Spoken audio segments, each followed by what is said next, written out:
ധന്യനായ കർത്താവിന് മഹത്വം. എല്ലാവർക്കും പ്രഭാതവന്ദനം. യോഹന്നാന്റെ സുവിശേഷം 1-ാം അധ്യായം 29-ാമത്തെ വാക്യത്തിൽ ഇങ്ങനെ നാം കാണുന്നു: ഇതാ ലോകത്തിന്റെ പാപം ചുമക്കുന്ന ദൈവത്തിന്റെ കുഞ്ഞാട്. യോഹന്നാൻ സ്നാപകൻ യേശു കർത്താവ് തന്റെ അടുക്കിലേക്ക് കടന്നു വരുന്നത് കണ്ടിട്ട് വെളിപ്പാടിൽ പറയുന്ന ഒരു മാർമികമായ സെന്റൻസ് ആണ്, പ്രവചനമാണ് നമ്മളിവിടെ വായിച്ചു കേട്ടത്. ലോകത്തിന്റെ പാപത്തെ വഹിക്കുന്ന ദൈവത്തിന്റെ കുഞ്ഞാട്. ദൈവത്തിന്റെ സർവശക്തനായ ദൈവത്തിന്റെ മനുഷ്യാവതാരത്തിന് പിന്നിലുണ്ടായിരുന്ന കാരണങ്ങൾ, എന്തിന് മനുഷ്യാവതാരത്തിൽ വന്നു? മനുഷ്യനായി വരാതെ മാനവജാതിയുടെ പാപത്തിന് പരിഹാരം ദൈവത്തിന് കണ്ടുകൂടായിരുന്നുവോ? ഒരുപക്ഷെ, മേ ബി,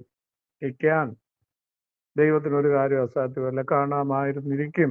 എങ്കിലും ദൈവത്തിന്റെ വചനത്തിൽ കൂടി നാം പരിശോധിക്കുമ്പോൾ മനുഷ്യാവതാരത്തിന്റെ പിന്നിലുള്ള ദൈവിക മർമ്മങ്ങൾ നമുക്ക് തിരുവഴുത്തിൽ വളരെ വ്യക്തമായി കാണുവാൻ കൊണ്ട് കഴിയുന്നു.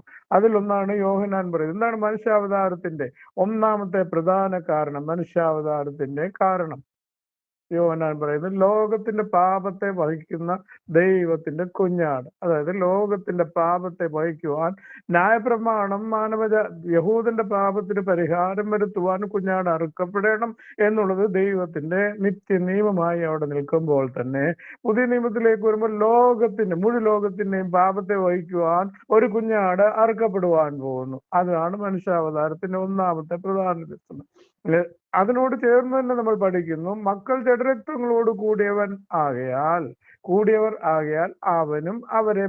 അവനും അവരെ പോലെ ആയിത്തീർന്നു. അത് അതിനോട് ചേർന്ന് നമ്മൾ. അപ്പോൾ ഒന്നാമത്തെ മനുഷ്യാവതാരത്തിന്റെ പ്രധാന കാരണം ലോകത്തിന്റെ പാപത്തെ വഹിക്കുവാൻ മക്കൾ ജഡരക്തങ്ങളോട് കൂടിയവരാകൊണ്ട് അവനും അവരെ പോലെ ജഡരക്തങ്ങളോട് കൂടി. അതാണ് മനുഷ്യാവതാരത്തിന്റെ ഒന്നാമത്തെ കാരണം.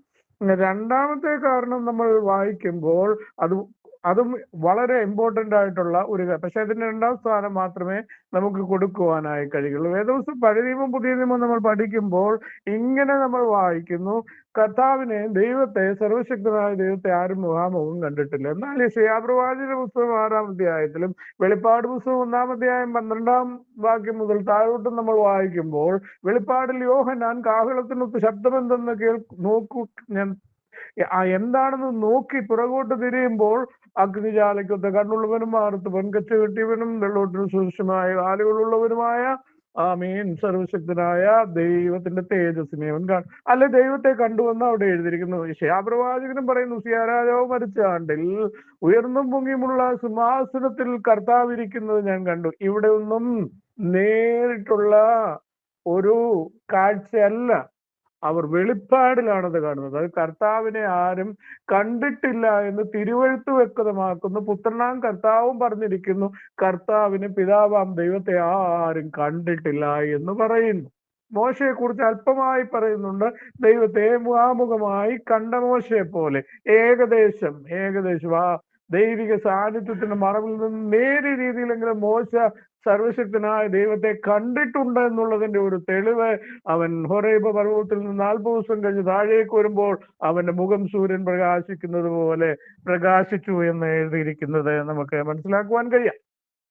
ഇവിടെ അപ്പോൾ യെശയ്യാപ്രവാചകനും വെളിപ്പാടിൽ യോഹന്നാനും സർവശക്തനായ ദൈവത്തെ നേരിട്ടല്ല കണ്ടിരിക്കുന്നത്, അവർ വെളിപ്പാടിലാണ് സർവശക്തനായ ദൈവത്തെ കാണുന്നത്.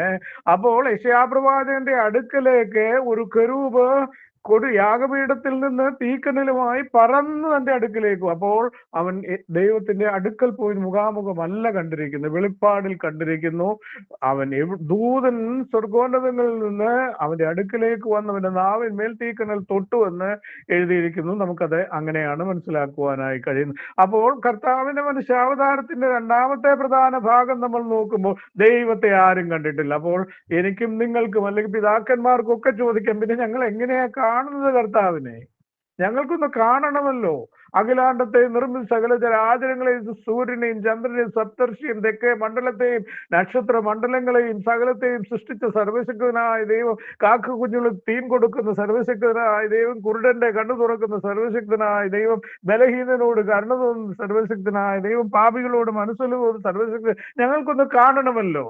അതാണ് കർത്താവ് പറഞ്ഞത്, എന്നെ കണ്ടവൻ പിതാവിനെ കണ്ടിരിക്കുന്നു. അപ്പോൾ പിതാവായ ദൈവത്തെ ആർക്കും കാണുവാൻ കഴിയുകയില്ല എന്നുള്ള ഒരു പ്രശ്നം അവിടെ നിൽക്കുമ്പോൾ അതൊരു നീതിയില്ലായ്മയാണെന്ന് സർവശക്തനായ ദൈവത്തിന് തോന്നിയത് കൊണ്ട് മാത്രം അവൻ മനുഷ്യാവതാരത്തിൽ വന്നിട്ട് പറയുന്നു, എന്നെ കണ്ടവൻ പിതാവിനെ കണ്ടിരിക്കുന്നു. നിങ്ങൾ പിതാവിനെ അന്വേഷിച്ച് എങ്ങും പോകണ്ട, എന്നെ നിങ്ങൾ കാണുന്നുണ്ടോ? നിങ്ങൾ ദൈവത്തിന്റെ പിതാവാം ദൈവത്തെ നേരിട്ട് ആർക്കും കാണുവാൻ കഴിയില്ല. കാരണം അവൻ സർവത്തിലും ഉയർന്ന ദൈവമാണ്. അനേകം സൂര്യനെ, ആമേൻ സ്തോത്രം, ചന്ദ്രനെ, നക്ഷത്രങ്ങളെ, ഗോളങ്ങളെ സൃഷ്ടിച്ച ദൈവത്തിന്റെ മുമ്പാകെ ഒന്ന് നിന്നുകൊണ്ട്, ആമേൻ സ്തോത്രം, ദൈവത്തെ നമുക്ക് കാണുവാൻ കഴിയത്തില്ല, ഒരിക്കലും സാധ്യമല്ലത്. പക്ഷേ പുത്രനിൽ കൂടി അവനെ കാണുവാൻ നമുക്ക് ഭാഗ്യം തന്ന ആ പിതാവ്